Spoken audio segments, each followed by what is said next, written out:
नमस्कार मित्रांनो. तर शेळीपालन चाऱ्याविषयी माहिती सांगत असताना मी आज बोलणार आहे गिनी गोल किंवा दुधी गवतबद्दल. तर इथे आम्ही 10 ते 15 गुंठ्यामध्ये हा गिनी गोल केलेला आहे.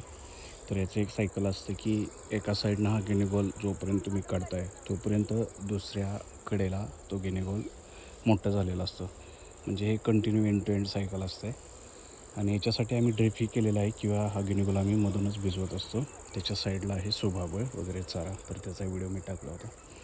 ते गिनी गोल काढताना तुम्हाला काळजी वगैरे घ्यावी लागते, कारण आज मी हा गिनी गोल हे करत होतो तर तुम्ही बघू शकता की एक गिनी गोल मला कसा कापलेला आहे. तर ह्या जखमा रोज सुरू असतात, तर तुम्ही थोडीशी काळजी घ्या. परंतु शेतकऱ्याच्या लाईफमधील हे जे स्ट्रगल आहे ते रोजचंच आहे आणि त्याला काही मार्ग नाही आहे. कारण तुम्ही जेवढा घाम गाळाल रक्त गाळाल तेवढं तुम्हाला रिटर्न पण मिळतं आहे.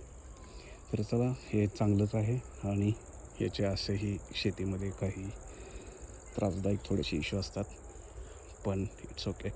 तरी संध्याकाळची वेळ आहे, सूर्य मावळतीस आलेला आहे. मे बी तुम्हाला हे कंट्रोल करता येईना मला त्याचे. साईडला हे असंच आहे.